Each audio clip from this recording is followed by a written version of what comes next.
yang masbuk. Butuh dalil nggak? Butuh contoh dari para sahabat nggak? Jelas butuh. Jelas butuh. Karena ini ibadah mahdhah kan? Lau kana khairan lasabaquna ilaihi. Kalau ini benar, tentu sudah pernah dilakukan oleh para sahabat. Mana riwayat? Mana? Hatu burhanakum in kuntum shadiqin. Kalau ada riwayat para sahabat melakukannya, kita ikuti. Kalau tidak, jangan. Yang ada riwayat adalah Abu Bakar disuruh oleh Rasulullah untuk bersedekah kepada orang yang baru saja masuk masjid, jamaah sudah selesai. Wahai Abu Bakar, di riwayat lain yang lebih sahih bukan Abu Bakar ya. Maukah engkau sedekah untuk orang ini? Nah, Abu Bakar salat lagi, mengimami orang itu. Nah, ini yang ada riwayat. Adapun masbuk dijadikan imam atau jamaah kedua, ketiga, keempat, ini tidak pernah dilakukan oleh para sahabat. Ya. Bahkan ada riwayat Ibnu Umar satu ketika masuk masjid, sholat jamaah sudah selesai. Ibnu Umar bertiga, maka Ibnu Umar bertiga pulang berjamaah di rumah. Kalau di rumah boleh, kalau di masjid jangan. Ya. Kecuali tadi ada yang mau sedekah.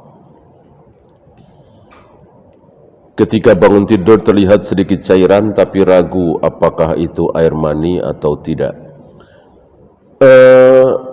Ketika sedikit tidak kental, hampir dipastikan itu bukan air mani. Apalagi tidak bermimpi, tidak berasa. Karena air mani keluar itu berasa. Ada rasa nikmat, rasa lezat. Adapun tidak berasa, cairan bening, maka jelas itu bukan mani tapi madhi atau wadi. Ini tidak wajib mandi, hanya itu najis, harus dibersihkan walaupun sekedarnya ya.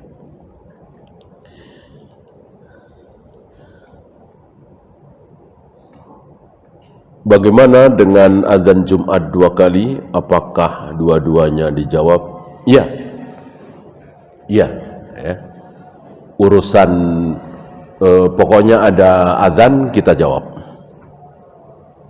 Sama dengan ada orang sedang sholat. Sholatnya bid'ah. Kita boleh lewat di depannya persis. Sholatnya sholat bid'ah nih. Antum tahu nih. Apalah. Nisfu Sa'ban misalnya atau apalah ya. Antum tahu si fulan ini sedang sholat bid'ah. Boleh kita lewat tepat di depan dia sujud? Tidak boleh. Tidak boleh walaupun sholatnya sholat bid'ah. Bagaimana cara kita menerima sesuatu yang sudah terjadi, di mana itu semua di luar sangkaan kita? Sadar. Dengan sadar insya Allah kita bisa terima. Kita ini siapa sih? Gitu. Kita ini siapa? Allah itu siapa? Di mata Allah kita itu nggak ada apa-apanya. Istilah bahasa kita nggak ada posisi tawar. Gitu ya. Kalau kita dengan atasan, kita dengan orang tua, kita dengan raja, itu ada posisi tawar. Kita ada harganya gitu. Di mata Allah kita ini gak ada harganya sama sekali. Ya, artinya kita mau diperlakukan apapun terserah Allah. Tiba-tiba kena kanker stadium 4. Tiba-tiba kecelakaan, buntung kedua kakinya. Tiba-tiba kebakaran, bangkrut semua bisnisnya, terserah Allah. Mau diapakan terserah Allah. Dan Allah memperlakukan itu terhadap kita nggak lihat-lihat.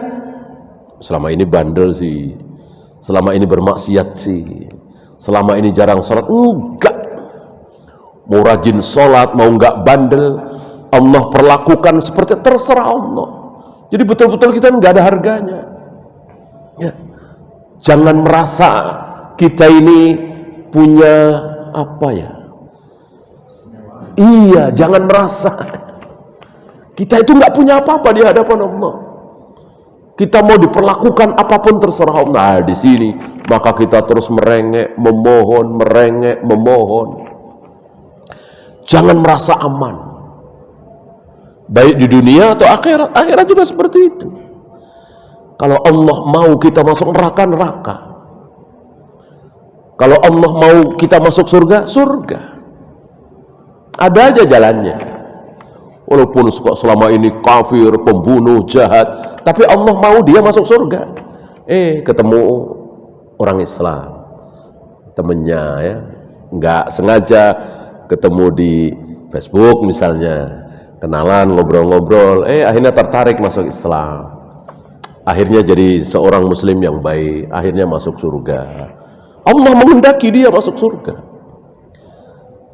Sebaliknya, Allah kehendaki si fulan ini masuk neraka, ya Allah bikin dia lahir dari orang tua yang kafir, dalam hidupnya nggak kenal agama, nggak kenal tauhid, mati masuk neraka. Semuanya terserah Allah. Nah, di sini jangan ada sombong sedikit pun, jangan merasa aman. Yang merasa aman hanya orang-orang kafir. Para nabi, para rasul luar biasa takutnya. Antum tahu Rasulullah ketakutan luar biasa hanya karena gara-gara melihat mendung doang, gelap, beliau takut luar biasa. Kita nggak ada takut-takutnya ya. Maka sampai ketika gelap luar biasa, gelap seperti malam, bukan mendung lagi tapi gerhana, beliau sholat dengan penuh ketakutan. Jadi sholat gerhana itu bukan seperti sholat Idul Fitri, Idul Adha, ditunggu-tunggu. Idul Fitri, Idul Adha kan ditunggu-tunggu dengan senang, dengan bahagia, senyum. Sholat gerhana tidak ditunggu-tunggu. Jadi kita nggak menunggu, tiba-tiba gelap. Kita sholat dengan penuh ketakutan. Bukan ditunggu-tunggu. Gelap enggak, orang mendung ya kan. Lagian enggak ada tanda-tanda. Hanya melihat pengumuman di internet, televisi bahwa jam sekian terjadi gerhana. Lalu kita sholat gerhana. Tentu ini menyelisihi sunnah. Enggak ada rasa takutnya, suasana gerhana enggak ada, orang mendung. Ya.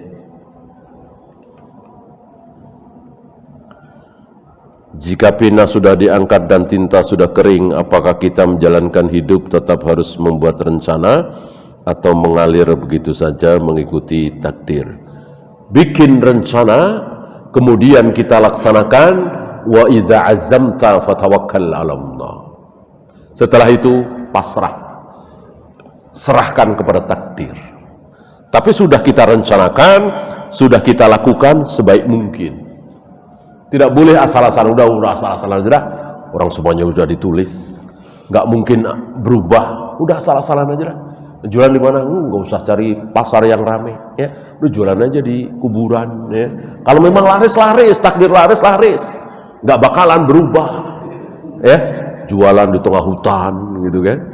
Nggak usah pakai internet segala macam. Ini jahil. Ya. Jadi tetap rencana, kemudian yang matang, kemudian dilaksanakan sesuai dengan sunnatullah. Habis itu kita tunggu takdir. Gitu ya. Ketika semuanya sudah dijalankan sesuai prosedur, sesuai sunnatullah, kok tidak laris, tidak laku, gagal, nah inilah takdir.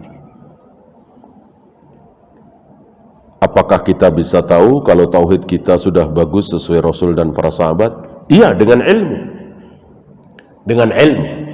Kan tauhid itu ilmu. Itu. Apakah Rasulullah meyakini Allah bersemayam di atas arsy? Kan ilmu itu.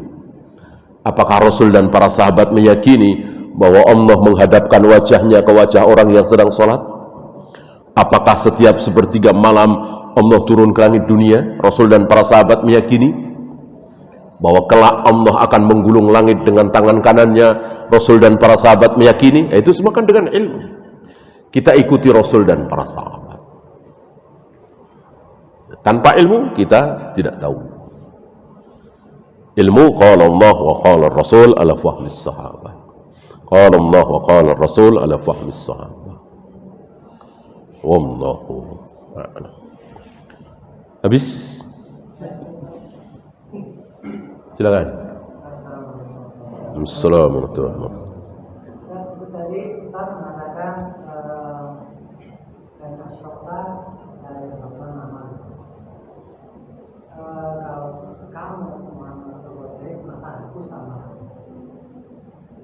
Jadi contohkan seorang yang menyembah kuburan, maksudnya minta kuburan.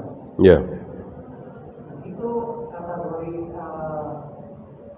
yang saya pahami, apabila orang tersebut meyakini bahwa kuburan yang memberikan dia rezeki atau memberikan dia apa yang dia inginkan, maka itu syirik besar. Itu yang pernah lakukan.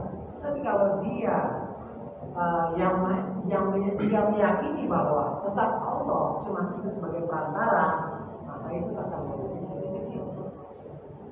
Nah, itu yang saya pahami dari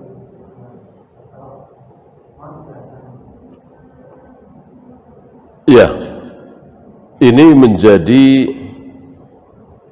menjadi pembahasan para a'immah. Ya. Apakah ada seorang muslim yang paling bodoh sekalipun ketika muslim ya, bukan kafir, ketika dia minta hujan, ketika dia minta rizki kepada orang yang sudah mati, lalu dia yakin bahwa yang menurunkan hujan, memberikan rizki adalah mayat itu, bukan Allah. Saya kira tidak ada ya. Saya kira tidak ada ya. Sebodoh-bodoh seorang muslim, tentu dia meyakini bahwa Allah lah yang memberikan rizki, Allah lah yang menurunkan hujan, cuman lewat si mayat ini. Itu. Apakah ini syirik? Jelas. Ya, cuman itu tadi. Khilaf banal ulama, apakah akbar, apakah asghar. Ketika kita sampaikan kepada kaum muslimin, ini asghar, ini asghar, ini kecil, ini berbahaya. Ya. Sekecil apapun syirik adalah sangat berbahaya. Maka tetap kita peringatkan kaum muslimin jangan sampai berbuat syirik sekecil apapun. Sekecil apapun. Bahkan kata Nabi, man 'allaqa tamimatan, hanya sekedar menggantung-gantungkan sesuatu.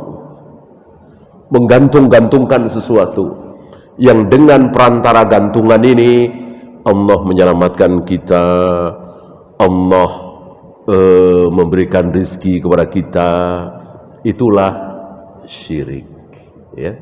Karena sesuai dengan nama syirik. Syirik itu apa sih? Menyekutukan, disekutukan, disamakan, disejajarkan antara Allah dengan jimat itu, antara Allah dengan orang soleh yang sudah mati itu, antara Allah dengan malaikat dan seterusnya. Hakikat syirik seperti itu. Maka ketika orang mengatakan nggak ada urusan dengan Allah, hujan itu ya bukan Allah yang ya bukan syiriknya, udah kufur gitu ya. Karena dia tidak menyekutukan lagi, emang dia nggak percaya dengan Allah. Justru kita peringatkan kaum muslimin jangan sampai ada keyakinan bahwa Allah itu bisa sejajar dengan jimat, nabi, malaikat, orang soleh. gitu ya. Wallahu a'lam. Habis? Dalam syariat Islam kan ada kaidah lebih mengutamakan yang yakin ketimbang yang ragu, meninggalkan keraguan gitu tadi. Ya. Seperti contoh misalnya kita tuh kalau misalnya kita sudah wudu, ya kita sholat itu masih ada wudu nggak gitu ya? Kita kayaknya sih masih ada wudu. Kita kan yakin bahwa kita masih ada wudu gitu. Ya. Cuma yang menjadi masalah kebanyakan dari kita itu kan nggak berbunyi kayak gitu. Artinya kalau sholat wudu gitu. Dari asar, dari zuhur ke asar, tobat atau kagak, begitu asar, wudu gitu.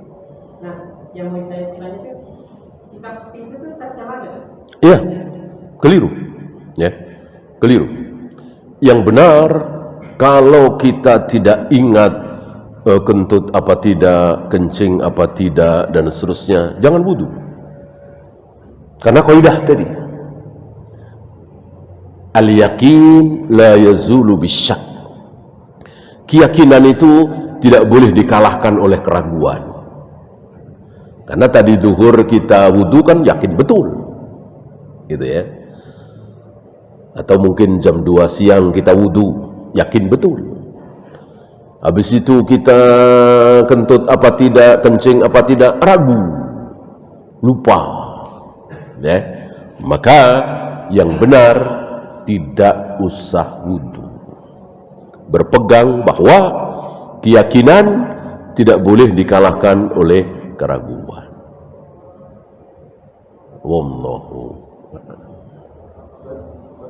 Ya.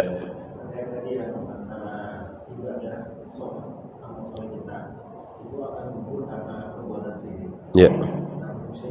Ada temponya dia kapan waktu saat perbuatan dosa dia diampuni Allah.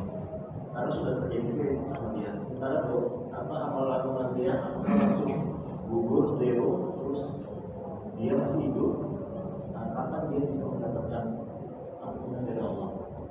Ketika bertaubat. Kalau bertobat dia langsung. Iya. Amalan dia yang kemarin. Iya. Zero apa masih diperhitungkan? Iya. Mengambil dari dalil-dalil yang ada, iya, kembali. Kenapa? Karena orang yang bertaubat dari sebuah dosa di mata Allah dia seperti apa? Seperti orang yang belum pernah berbuat dosa itu, gitu. Misalnya ada pelacur, udah berzina ratusan kali, lalu dia taubatan nasuha, maka di mata Allah wanita ini seperti orang yang belum pernah berzina. Allah lupakan zinanya itu kalau taubatnya betul-betul nasuha. Begitu pula orang yang bertaubat dari syirik. Ketika dia berbuat syirik, salat dia hapus, puasa dia hapus, baca Al-Quran dia hapus. Bagaimana ketika dia bertaubat dari syirik, betul-betul bertauhid, taubatan nasuha? Di mata Allah dia seperti orang yang belum pernah berbuat syirik. Berarti salatnya ya tidak jadi hapus, puasanya tidak jadi hapus, dan begitu seterusnya. Wallahu a'lam. Ya. Kalau Ustaz kan tidak perlu ada syariat dari kitab lain. Kalau misalnya ada siswa perbandingan agama itu boleh Ustaz? Ada apa? Siswa perbandingan agama gitu. Perbandingan agama? Ustaz perbandingan agama kan mempelajari kitab yang lain bukan syariat yang lain. Jangan ya, jangan. Nasihat saya jangan. Kenapa? Kita bukan Imam Ghazali. Kita tidak sehebat Syekhul Islam Ibn Taimiyah.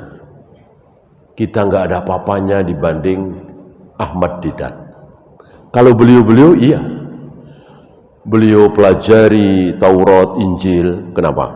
Al-Quran sudah hafal, ribuan hadis sudah hafal. Lah kita kadang juz amma aja belum hafal. Ngapain baca-baca Lukas, Matius, Yohanes, ya, juz amma belum hafal. Ada bahkan Al-Quran belum semuanya dibaca, belum khatam istilahnya. Rugi besar, ya. Kecuali tadi Ahmad Deedat luar biasa. Siapa itu? Zakir Naik luar biasa. Udah hafal Al-Quran insyaallah beliau, ya kan? Imam Ghazali, Syekhul Islam. Ini kan ulama-ulama yang banyak tahu tentang Taurat dan Injil. Tidak semua ulama, ya. Syalbani enggak, Syekh bin Baz enggak. Artinya sudahlah kita tahu diri, ya. Karena kita itu baru tahu sedikit tentang Al-Quran dan Sunnah. Udah habiskan waktu kita untuk Al-Quran dan Sunnah. Nggak usah sok-sokan baca Taurat dan Injil, ya. Seperti beberapa ustadz begitu, sampai khutbah Jumat buka Lukas ayat sekian, Matius ayat sekian, khutbah Jumat, ya. Ini masjid apa gereja, ya, yang bilang mau Lukas, Matius, Yohanes itu kan pendeta. Ini ustadz ngomong seperti itu, nggak pantas. Kalau nonton debat berarti debatnya dibutuhkan banyak itu boleh. Iya, buat yang berilmu, ya, dan ilmunya sudah mumpuni, ya.